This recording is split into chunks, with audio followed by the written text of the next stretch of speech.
DPR jebol guys. Teman-teman mahasiswa Trisakti berhasil menjebol gerbang DPR.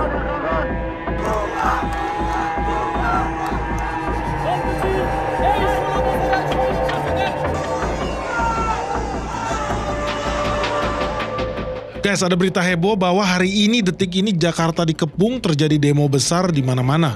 Nah, ini situasi yang menggambarkan apa ya, ada bagian masyarakat di Indonesia yang tidak puas mungkin dengan kondisi pemerintahan, dengan kondisi politik yang terjadi di Indonesia pada detik ini. Tapi gue gak mau bahas itu, gue mau bahas tentang harapan gue.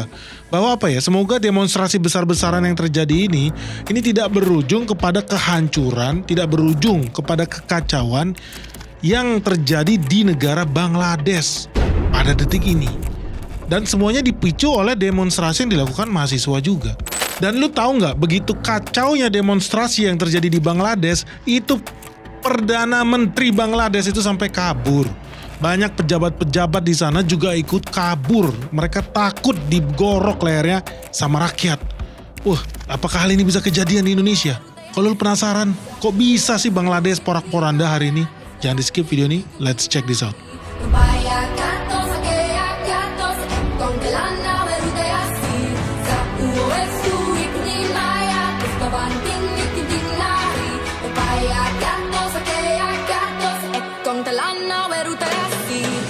Jadi guys, pemimpin tertinggi Bangladesh yang namanya Perdana Menteri Sheikh Hasina, ini selevel presiden kalau di Indonesia, itu baru saja kabur dari negaranya sendiri, ketakutan kocar-kacir, naik helikopter. Kenapa?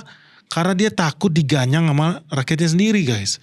Kenapa? Ternyata ibu kota Bangladesh, Dhaka, ini lagi kerusuhan, terjadi demonstrasi berlarut-larut sampai istana Perdana Menteri, rumah-rumah pejabat semua dirampok. Kenapa terjadi seperti itu? Karena rakyat tidak puas. Padahal Sheikh Hasina ini terkenal sebagai anak dari proklamator kemerdekaan Bangladesh. Ya mirip-mirip lah kayak Indonesia Megawati dengan Soekarno, kurang lebih itulah Hasina. Tapi dia kemudian berhasil menjadi Perdana Menteri. Dia memimpin kekuasaan, memegang kekuasaan di Bangladesh itu selama 20 tahun, lu bayangin. Jadi dalam 30 tahun terakhir itu on off, ganti-ganti pemimpinnya, tetapi Sheikh Hasina berhasil megang, kalau di total 20 tahun dia kuasai Bangladesh. Ternyata tapi di bulan Agustus ini, fresh from the oven, dia kabur, negara kolaps. Padahal ya dia anak seorang proklamator, pahlawan nasional di Bangladesh. Tapi saking bencinya mereka dengan Sheikh Hasina, sekarang rakyat bahkan menghancurkan patung-patung proklamator kemerdekaan Bangladesh. Wah, ini ngeri banget nih guys. Dan kok bisa terjadi ya? Dan pelajaran apa yang kita bisa ambil dari kesalahan-kesalahan yang terjadi di Bangladesh? Tapi sebelum itu kita bahas dulu yuk sejarahnya Bangladesh ini, sehingga dia bisa menjadi sebuah negara seperti saat ini. Teman-teman mungkin sedikit pengantar ya. Sebelum ada negara Bangladesh itu ada negara Pakistan. Sebelum ada negara Pakistan itu ada negara India. Jadi dulu India ini negara yang sedemikian besar sehingga kemudian banyak kekuatan-kekuatan asing yang takut dengan India dan mereka bermain di sana. Dan kemudian digorenglah sebuah isu-isu yang terkait dengan SARA sehingga kemudian wilayah yang mayoritas Muslim kemudian memaksa untuk bercerai dengan India yang mayoritas Hindu. Dan kemudian lahirlah negara baru yang namanya Pakistan. Di tengah perjalanannya Pakistan itu ternyata juga terpecah belah. Kenapa? Setelah merdeka di Pakistan itu terbagi menjadi dua. Pakistan Barat dengan Pakistan Timur. Ibu kota negara Pakistan yang namanya Islamabad itu berlokasi di Pakistan Barat. Akibatnya apa? Kemajuan ekonomi, pembangunan, kesejahteraan adanya di Pakistan Barat. Dan ini menyebabkan kecemburuan. Apalagi buat orang-orang yang berada di Pakistan Timur yang secara adat istiadat budaya sebetulnya cukup beda dengan Pakistan Barat. Pakistan Barat punya bahasanya sendiri, Pakistan Timur rata-ratanya pakai bahasa Bengali. Mereka merasa didiskriminasi. Gila, lu bertahun-tahun bisa pakai jalan tol. Negara kita nggak ada jalan tol nih, Pakistan Timur. Lu udah bisa pakai 4G. Boro-boro handphone itu apa ya kalau lu ke Pakistan Timur. Saking sedihnya, sehingga mereka punya prinsip bahwa lu kalau mau jadi orang pergilah ke Pakistan Barat. Ya mirip-mirip Indonesia lah. Indonesia bagian barat sejahtera, makmur, sentosa. Tapi Indonesia bagian timur, boro-boro makan ayam ya. Boro-boro makan sapi ya, bisa makan nasi aja sehari sekali udah bagus gitu kan. Kurang lebih begitu, tetapi kemudian orang-orang di Pakistan Timur tidak mau menerima keadaan yang sedemikian parah dan brutal. Sehingga kemudian Pakistan Timur berusaha untuk merdeka.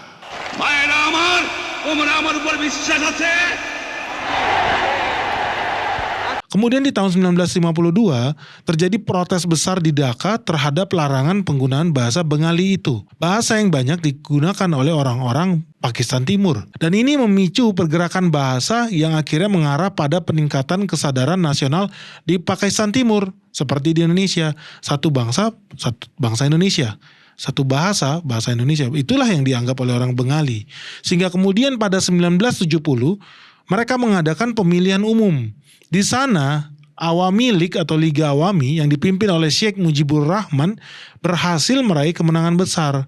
Namun pemerintahan pusat yang ada di Islamabad menolak untuk memberikan kekuasaan kepada Pakistan Timur yang dipimpin oleh Awami League. Akibatnya apa? Di bulan Maret 1971 Pakistan Barat mengeluarkan operasi militer yang brutal untuk menghancurkan gerakan operasi kemerdekaan Pakistan Timur yang dikenal sebagai Operation Searchlight.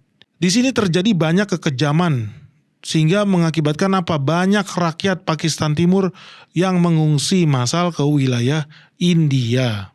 Tetapi pembantaian massal yang dilakukan oleh Pakistan Barat, operasi militer yang brutal ini tidak menghentikan semangat perjuangan Sheikh Mujibur Rahman. Bahkan ia dengan berani mendeklarasikan kemerdekaan Bangladesh. Sehingga dimulailah perang kemerdekaan. Bersyukur bagi Sheikh Mujibur Rahman ya. Karena dia pintar memainkan perannya di dunia internasional. Sehingga kemudian pada akhir Desember 1971 Sheikh Mujibur Rahman berhasil mengundang kekuatan asing yaitu militer India untuk masuk membantu Bangladesh merebut kemerdekaan dari Pakistan. Dan perjuangan kemerdekaan Pakistan Timur atau Bangladesh ini berakhir dengan penyerahan diri pasukan Pakistan Barat pada 16 Desember tahun 1971. Setelah itu lahirlah Bangladesh sebagai negara baru di mana pada tahun 1972 berhasil mengadopsi konstitusi baru yang menekankan pada demokrasi, sosialisme, sekularisme, dan nasionalisme. Tetapi sayangnya ya pada tahun 1975 Sheikh Mujibur Rahman dibunuh dalam kudeta militer yang mengarah ke periode instabilitas politik di Bangladesh.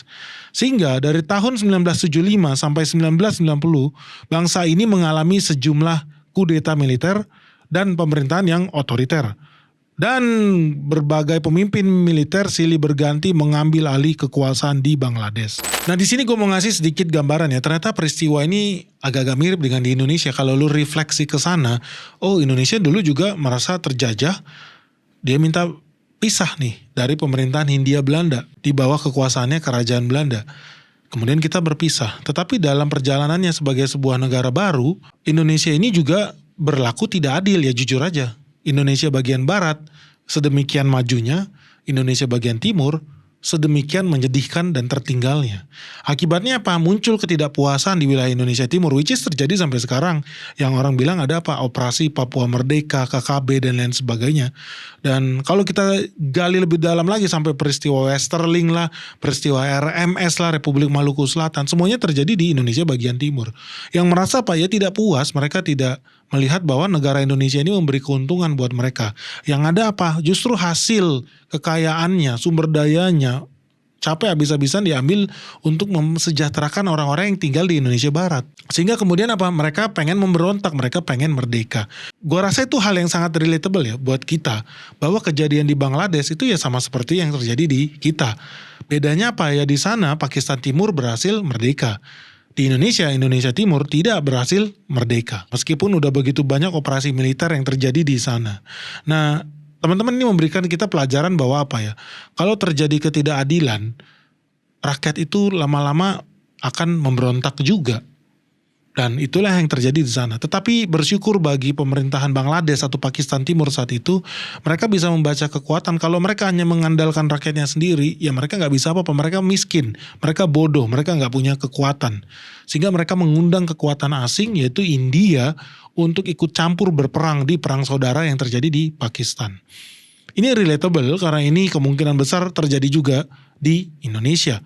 Kalau apa? Ya Indonesia tidak bisa bijaksana mengelola sumber dayanya. Indonesia membiarkan korupsi terjadi di mana-mana dan akibatnya apa? Menyebabkan ketidakadilan, menghancurkan ya bangsa negara kita. Tapi ada satu poin yang menarik nih dari peristiwa kemerdekaan di Bangladesh ya, bahwa apa?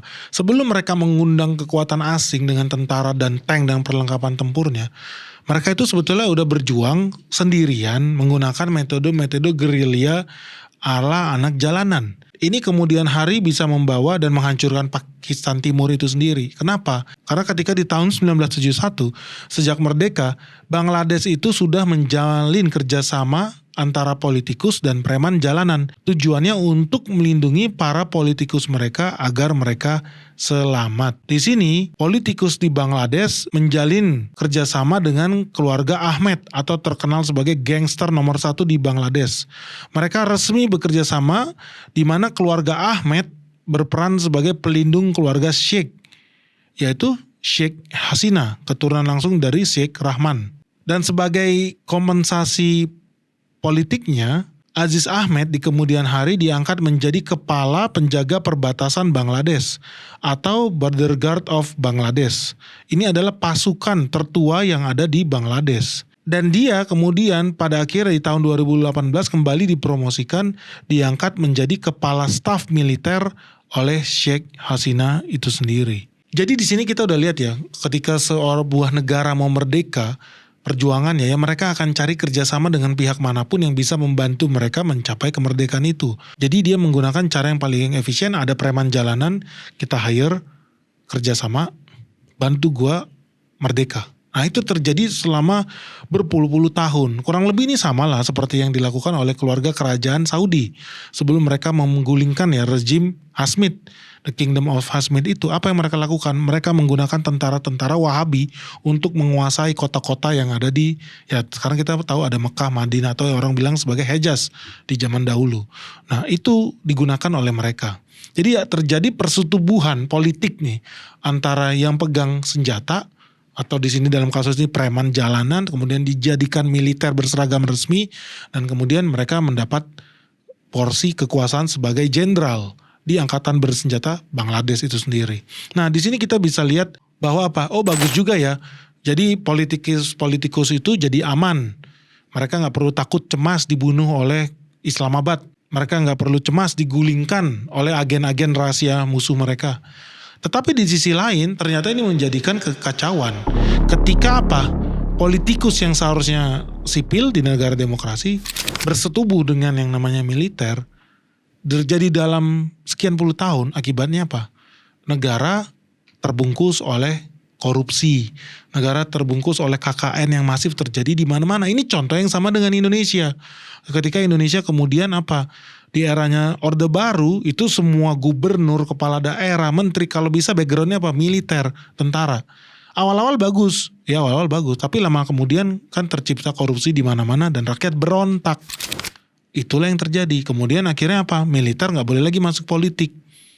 Militer nggak bisa lagi berbisnis. Itu yang terjadi. Nah di Bangladesh, ini buat teman-teman yang belum tahu, setelah Sheikh Mujibur Rahman dibunuh, peran politiknya diambil alih oleh anaknya. Nah satu hal yang membedakan Sheikh Hasina dengan bapaknya ya, Sheikh Hasina ini cukup pintar untuk mengetahui bahwa bapaknya bisa dengan mudah tewas mati dibunuh karena tidak punya dukungan tentara, prajurit, preman atau whatever di belakangnya. Sehingga kemudian Sheikh Hasina membangun jalinan tadi persetubuhan itu dengan preman jalanan, dengan gangster yang kemudian dia resmikan menjadi tentara resmi Bangladesh. Dan strategi ini berhasil. Kenapa? Karena pada akhirnya Sheikh Hasina berhasil menjadi Perdana Menteri Bangladesh dari tanggal 23 Juni 96 sampai 15 Juli 2001. Setelah itu ia kalah pemilu, namun bisa kembali menang menjadi Perdana Menteri pada tahun 2009 sampai dengan detik ini. Jadi secara total ia telah menjadi Perdana Menteri Bangladesh selama lebih dari 20 tahun. Nah teman-teman, di sini kita bisa melihat persamaan apa yang terjadi di Bangladesh dengan di Indonesia ya. Ketika kemudian Bangladesh di bawah kepemimpinan Sheikh Hasina itu bukannya negaranya hancur loh. Malah sangat bagus. Pertumbuhan GDP mereka itu seringkali bisa berada di atas 6% bahkan di atas 7%. Dan ini membuktikan bagaimana strategi Hasina itu berjalan dengan baik. Oke, negara stabil nih. Kenapa? Karena kita pegang senjata, militer berada bersama kita, negara stabil, orang senang invest di sini, ekonomi maju.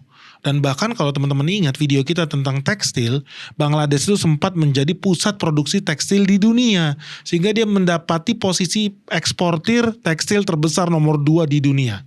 Lu bayangin, eksportir tekstil terbesar nomor 2 di dunia itu bukan India, tapi Bangladesh. Dia bisa mengalahkan Vietnam, mengalahkan Turki yang selama ini terkenal dengan tekstil yang bagus. Spanyol, termasuk India aja dikalahkan oleh Bangladesh. Negara yang baru lahir belakangan nih. Setelah India ada Pakistan, setelah Pakistan baru Bangladesh. Tapi Bangladesh bisa membangun industri tekstil sedemikian besar yang bisa mengalahkan negara kandungnya sendiri yang namanya India. Sampai merek-merek besar lu tahu lah ada Zara, Zalora, H&M tuh H&M. Semua bikin baju adanya ya di Bangladesh, saking murahnya, saking bagusnya. Dan inilah yang membuat pertumbuhan ekonomi Bangladesh itu sedemikian cemerlang karena dia sempat menjadi pusat ibu kota produksi tekstil di dunia ini. Ya jadi bisa bayangkan lah semua negara ya kalau mau cetak baju pilihannya apa? Kalau nggak yang ke peringkat 1 namanya Cina atau ke peringkat 2 namanya Bangladesh. That's it. So itu membawa perekonomian mereka menjadi maju dan besar. Tetapi lama-kelamaan apa yang terjadi? Ya tadi ya, awal-awal bagus, indah. Kita berteman dengan pemilik senjata. Tetapi lama-lama akan tercipta apa? Tercipta yang namanya korupsi, kolusi, dan nepotisme. Dan itu terjadi di Bangladesh juga. Sama seperti Indonesia. Ya awal-awal ya Indonesia emas, Indonesia maju. Indonesia macan Asia. Tapi karena telah lewat 15 tahun, 20 tahun, 25 tahun. Kemudian terjadi apa tadi? Kolusi, korupsi, nepotisme merajalela di mana-mana. Negara nggak tambah maju, ternyata negara tambah nyungsep. Terjadi juga di Bangladesh. Yang mengejutkan apa? Baru aja kemarin ya tahun 2022 mereka tuh sempat dapat penghargaan loh sebagai negara dengan perekonomian nomor 35 terbesar di dunia. Jadi apa yang terjadi di Indonesia ini betul-betul relatable dengan apa yang terjadi di Bangladesh. Ya siapa sangka mereka kemarin baru dapat penghargaan negara dengan perekonomian terbesar nomor 35 di dunia. Kemudian terkupas boroknya sehingga kemudian hancur nyungsep dan Perdana Menterinya udah 15 tahun berkuasa terpaksa harus mengundurkan diri dan kabur. Padahal Sheikh Hasina ini sudah berkuasa selama 20 tahun capek-capek membangun Bangladesh tetapi dia kemudian harus digulingkan dan terpaksa mengundurkan diri sampai-sampai kabur ke negara lain untuk menyelamatkan nyawanya. Bukan hanya itu, ketika Hasina kabur, ternyata begitu banyak pejabat-pejabat di Bangladesh yang juga kabur dan ketakutan bahkan sampai mengundurkan diri. Sampai apa? Ketua Mahkamah Agungnya, lembaga pengadilan tertinggi Bangladesh itu sampai mundur. Bukan hanya di situ, bos, direktur bank sentralnya mereka kayak Indonesia punya Bank Indonesia, Bank Sentral Bangladesh itu juga mundur. Jadi semuanya pada cari selamat, semuanya pada takut mati nih. So apa sih yang sebenarnya terjadi di Bangladesh ya? Salah satu alasan yang paling sering mencuat di media itu adalah karena orang-orang mahasiswa terutama demonstrasi karena terjadi ketidakadilan dalam sistem lapangan kerja bagi pelamar PNS.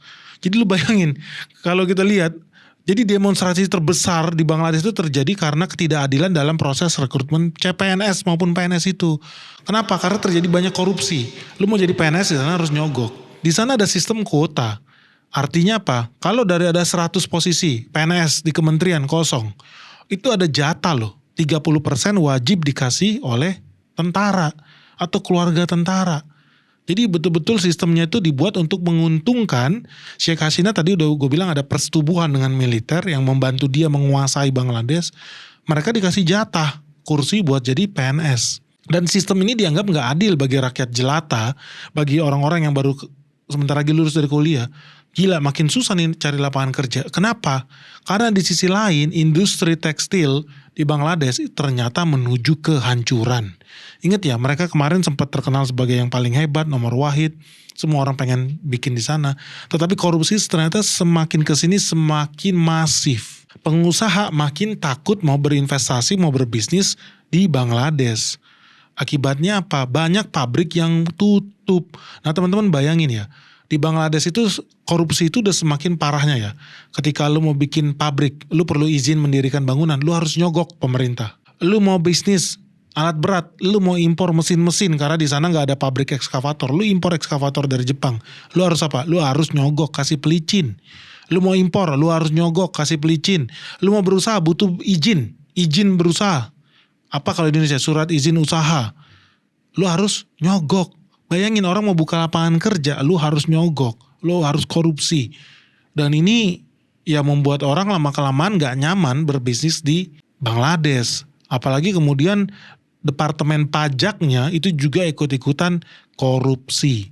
Jadi korupsi itu udah menjadi hal yang sedemikian normal, sedemikian wajar di negara yang namanya Bangladesh. Dan akibatnya para pengusaha lama-kelamaan ketakutan. Karena sudah mereka harus setoran upeti ke tentara, militer itu selalu minta upeti, mereka harus kasih upeti ke orang pajak, mereka harus kasih upeti juga buat izin-izin berusaha mereka yang gak ada habisnya, harus diperpanjang setiap tahun. Ini bikin mereka empet nih. Bahkan di tahun 2012 sempat dilakukan studi yang menunjukkan bahwa 97% anggota DPR di Bangladesh terlibat aktivitas ilegal. Dan 77% dari anggota DPR sering menyalahgunakan kekuasaan mereka. Termasuk menerima komisi terhadap proyek-proyek pemerintahan, bahkan melakukan aktivitas kriminal, ya bahkan juga sampai terlibat dalam pengambilan keputusan tender-tender ilegal pemerintahan. Yang lebih ngerinya lagi apa? Hampir 50% rakyat Bangladesh itu mengetahui bahwa partai-partai politik di sana itu korup, termasuk parlemennya mereka, anggota DPR-nya. Yang lebih parah lagi, ternyata kepolisian dan lembaga pengadilan di Bangladesh itu jauh lebih korupnya dibandingkan politisinya sendiri. Salah satu sektor yang paling banyak dikomplain dan paling korupsi itu adalah sektor yang berhubungan dengan pelayanan publik. Kalau di Indonesia jasa pelayanan publik ini ada seperti pos, PLN, listrik, air, Pertamina, dan lain sebagainya. Begitupun di Bangladesh. Nah, jasa-jasa publik ini itu hampir 6 dari 10 menyatakan bahwa mereka harus nyogok. Kalau rumahnya mau dipasangin listrik, mau dipasangin kabel telkom, mereka harus kasih hadiah, mereka harus kasih bingkisan, mereka harus kasih kickback atau uang sogok kalau mau berbisnis dengan perusahaan-perusahaan negara ini. Dan ini mengakibatkan apa? Banyak sekali perusahaan BUMN di Bangladesh yang menjadi mati, tidak bisa bergerak karena korupsi yang sedemikian masifnya. Satu lagi korupsi yang paling sering terjadi adalah di bidang pertanahan. Jadi korupsi di badan pertanahan Bangladesh itu sedemikian masifnya sehingga kalau orang pengen membangun gedung harus punya IMB atau izin membangun bangunan, mereka harus nyogok, kasih uang di under table. Kalau mereka nggak kasih uang di bawah meja, apa yang terjadi? Proses pendaftaran tanah mereka atau bangunan mereka akan memakan waktu 10-20 tahun lebih lama dibandingkan kalau mereka menyogok yang bisa keluar dalam hitungan hari. Dan akibatnya apa?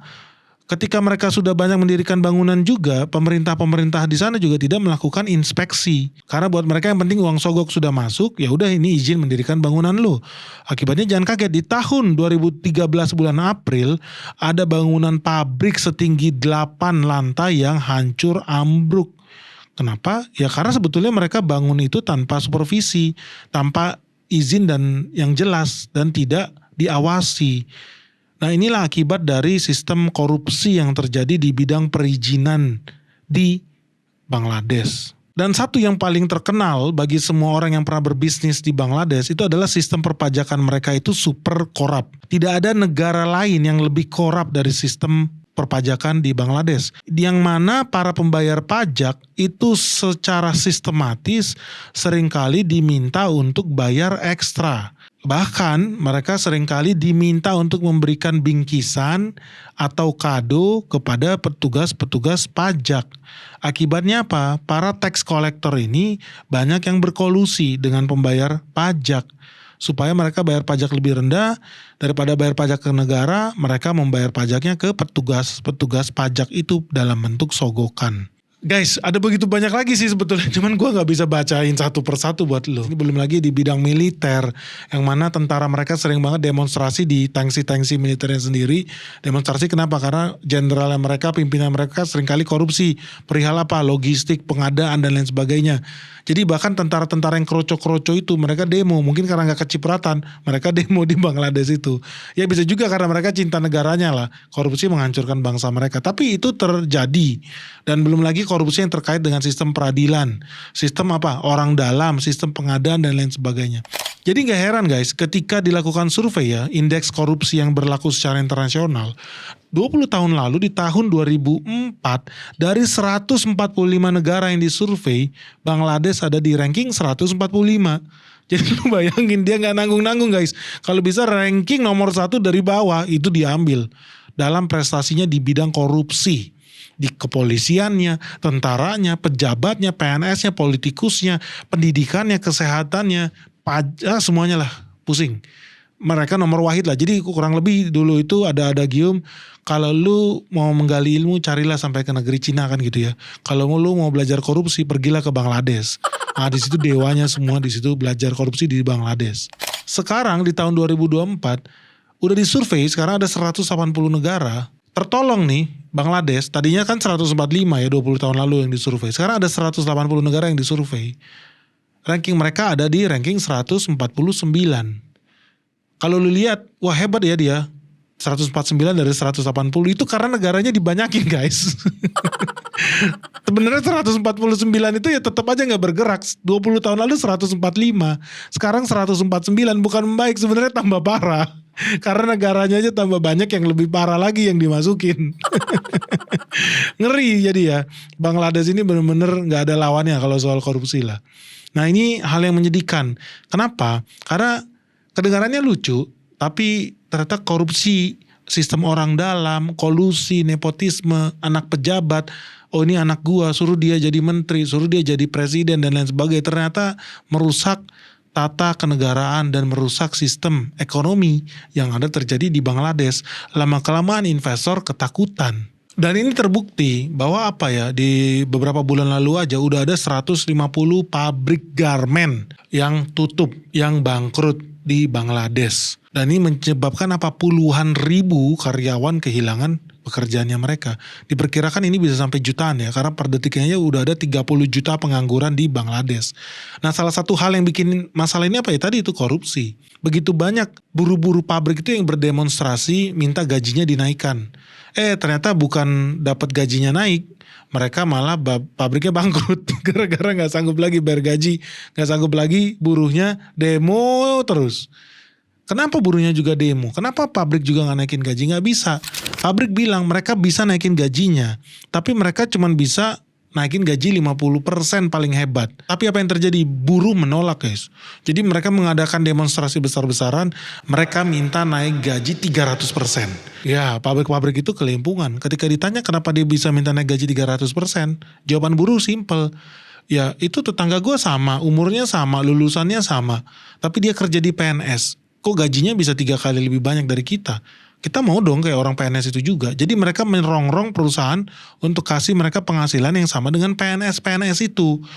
Yang kerjanya gak ngapa-ngapain. Cuma datang ke kantor, ngopi-ngopi, pulang. Datang ke kantor, absen 2 detik, gosip, pulang.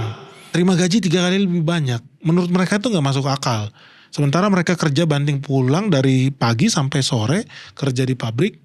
Mereka dapat jauh lebih sedikit. Mereka minta dan menuntut hak yang sama dengan PNS-PNS yang hobinya korupsi gak bisa kerja itu. Tapi ternyata apa? Pabrik itu bilang, gue sebenarnya ya mungkin mampu juga sih ngasih gaji yang lebih tinggi. Tapi ya duit kita itu udah habis buat nyogok PNS itu bro. Buat nyogok ke pelicin-pelicin itu, perizinan-perizinan itu. So mereka udah gak punya lagi margin untuk cuan. Boro-boro mau cuan gitu, bayar gajinya aja udah makin lama makin gak sanggup. Akibatnya apa? Teman-teman bakal lihat makin banyak pabrik-pabrik yang tutup dan berguguran di Bangladesh. Nah ini salah satu peluang yang Indonesia bisa ambil nih. Apa? Banyak investor-investor yang ketakutan dari sana ya hopefully bisa pindah ke Indonesia kalau kita bisa mainkan kartu yang tepat. Tetapi kalau jujur-jujur aja ya, jangan-jangan kondisi di Indonesia lebih parah, lebih baik tuh dibandingkan pejabat-pejabat yang ada di Bangladesh itu ya. Jangan sampai ya investornya keluar mulut buaya masuk mulut harimau nih.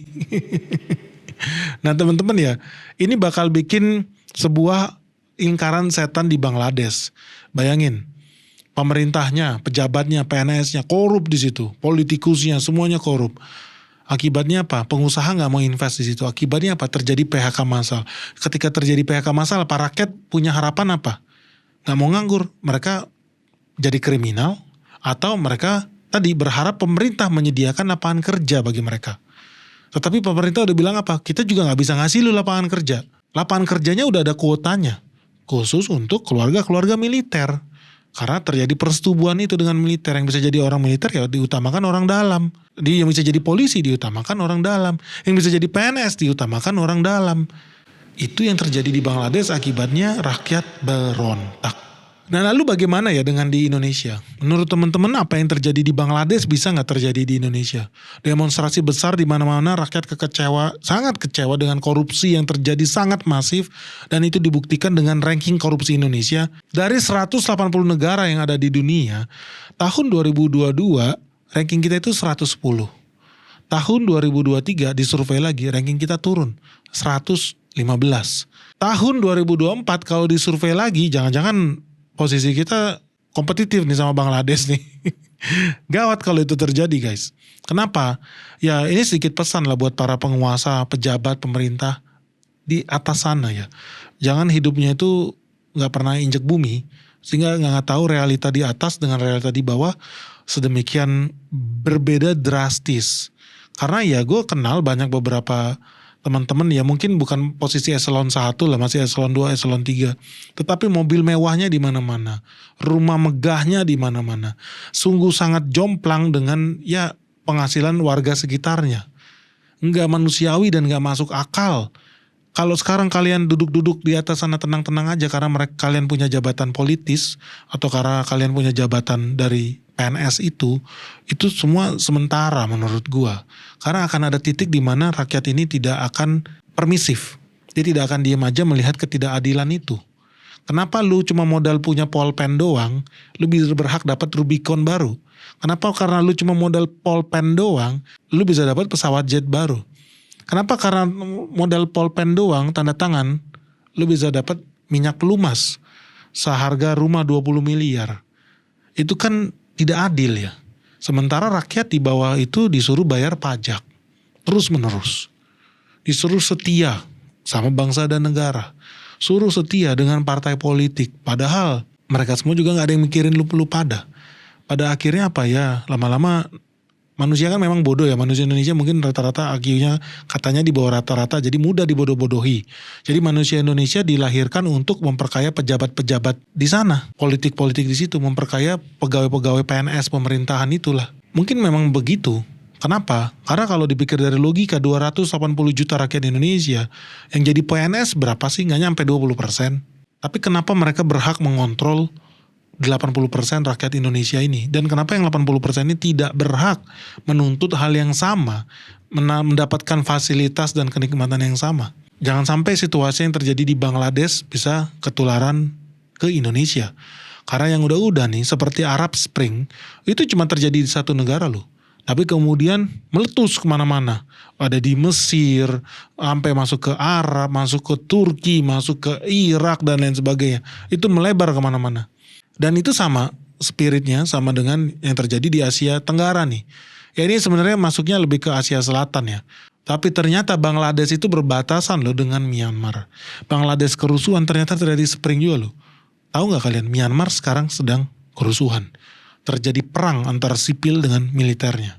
Posisi Myanmar yang sekarang lagi konflik internal itu, perang saudara terjadi di sana, itu berbatasan langsung loh dengan negara seperti Cina, Laos, dan Thailand.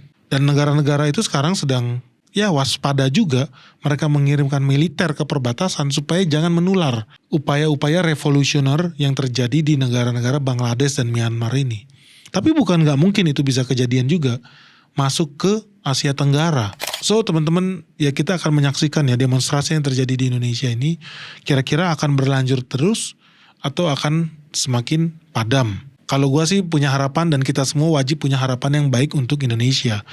Satu-satunya harapan kita adalah ya semoga ya kita bisa ngurangin lah aksi-aksi korupsi-korupsi yang menurut gue menciptakan banyak ketidakadilan di mana-mana, hanya memperkaya segelintir orang sementara jutaan rakyat jadi korban.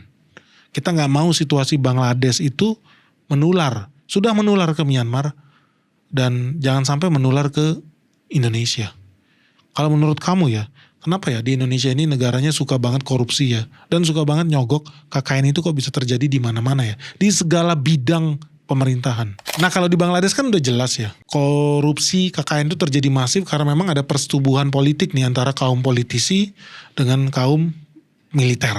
Nah kalau di Indonesia ya, kenapa ya KKN kita ternyata makin kesini makin masif dan makin parah ya?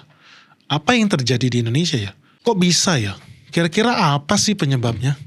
Jangan lupa like, share, dan komen ya di bawah ini. Pendapat kamu, kenapa KKN di Indonesia sebegitu masifnya terjadi di mana-mana di seluruh sendi-sendi aspek kehidupan masyarakat. Semoga video ini bermanfaat. Salam sehat, salam cuan, bye-bye.